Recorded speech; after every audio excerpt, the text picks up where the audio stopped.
जीतन राम मांझी परिवारवाद की पार्टी है। उन्होंने बोला करते थे कि महागठबंधन में लालू जी परिवारवाद की बात करते हैं, लेकिन हमको तो लगा कि उनसे ज़्यादा परिवारवाद में ही उलझ गए हैं। मांझी का तो चुनाव में नाम लोग सुना है, इसके पहले दीपा जी का तो कोई चेहरा भी नहीं पहचान सकता। बात कह रहे हैं मांझी जी की बहू हैं। बहू न है तो बहू को लोग प्रदर्शन को नहीं देखा है, बहू का तो चेहरा भी नहीं देखा है, अचानक उतार दिया गया है उनको। जनता एक्सेप्ट नहीं करेगी। जनता एक्सेप्ट नहीं करेगी। उन्होंने बोला था कि हर गरीब आदमी को 5 डिसमिल जमीन दिलाएंगे, मुख्यमंत्री बनेंगे। तो नीतीश जी बोले थे कि 3 डिसमिल जमीन हर गरीब को देंगे। आप नवादा का कांड देख लीजिए, अगर ये गरीब लोगों को 5 डिसमिल या 3 डिसमिल जमीन दिया था तो वहाँ 80 घर दलितों का घर नहीं जलता। इन्होंने भ्रष्टाचार फैलाया, इन लोगों ने दमंगाई दिखाने का काम करे। इसलिए मांझी जी को कोई अधिकार नहीं है इमामगंज विधानसभा में कि उनका बहू चुनाव जीतेगी, एकदम नहीं जीतेगी। यहाँ के जनता जो है सो उसका बहिष्कार करेगा। नमस्कार, लाइव बिहार देख रहे हैं आप, आपके साथ मैं स्नेहा गुप्ता। चुनावी रण की शुरुआत हो चुकी है और शंखनाद हो चुका है। 18 अक्टूबर से नॉमिनेशन की प्रक्रिया शुरू हो चुकी है और 25 अक्टूबर तक आखिरी दिन है। आपको बता दें कि मौजूद है इमामगंज में, जहां एक तरफ प्रशांत किशोर की पार्टी ताल ठोक रही है, डॉक्टर जितेंद्र पासवान है, तो दूसरी तरफ अगर हम एनडीए अलायंस की बात करें तो जीतन राम मांझी की बहू दीपा मांझी, और अगर तीसरी तरफ की बात करें तो महागठबंधन की ओर से राजेश मांझी उर्फ रोशन मांझी। हम लोगों से बात करने हैं कि आखिरकार किसकी हवा चल रही है इमामगंज में।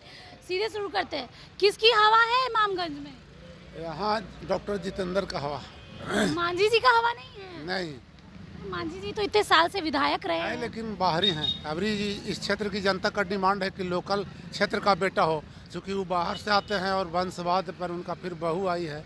आरजेडी भी तो है, आरजेडी की तरफ से भी तो कैंडिडेट दिया गया। का भी मौका यहाँ पे मिला है, लेकिन कोई डेवलपमेंट अभी पे यहाँ पे नहीं देखा गया इस क्षेत्र में। इसलिए इस वर्ष पूरा आम जनता का डिसीजन है कि यहाँ का लोकल बेटा का उम्मीदवार को हम लोग जिताएं, और उससे उम्मीद है पूरा कि हम लोग का विकास कराएगा। लग रहा है जीत पाएंगे। पूरा जीत है इनका, जन समर्थन इनके साथ सैलाब का बढ़ रहा है, पूरे हर जाति का समर्थन जनसुराज के साथ है। तो दीपा मांझी का क्या होगा? रोशन मांझी का तो चुनाव में नाम लोग सुना है, इसके पहले दीपा जी का तो कोई चेहरा भी नहीं पहचान सकता। बात कह रहे हैं मांझी जी की बहू हैं। बहू न है तो बहू को लोग प्रदर्शन को नहीं देखा है, बहू का तो चेहरा भी नहीं देखा है, अचानक उतार दिया गया है उनको। जनता एक्सेप्ट नहीं करेगी। जनता एक्सेप्ट नहीं करेगी। क्या लग रहा है दीपा मांझी को जनता एक्सेप्ट करेगी? किस स्थिति में करेगी, किस बात का करेगी? आप जानते हैं कि इमामगंज विधानसभा में पिछले 30 वर्षों से यहाँ के जनता को ठगा जा रहा है। जात के नाम पर, परिवार के नाम पर। ये जीतन राम मांझी परिवारवाद की पार्टी है।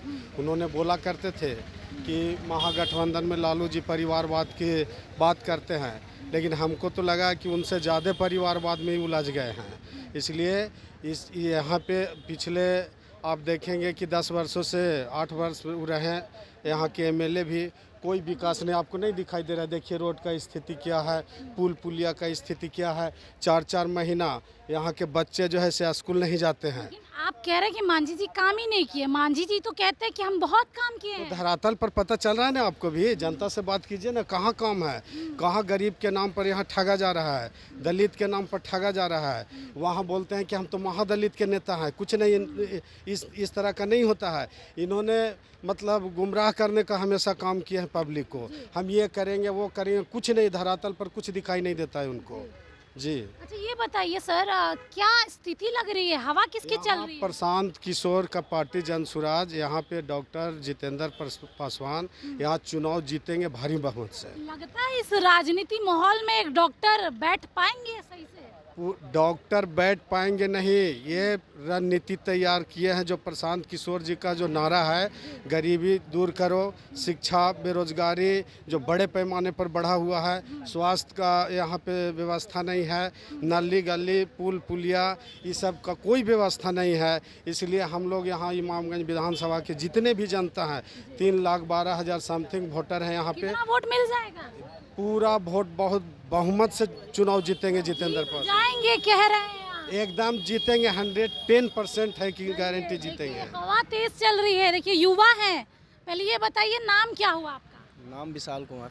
विशाल जी, कैसी हवा चल रही है इमामगंज में?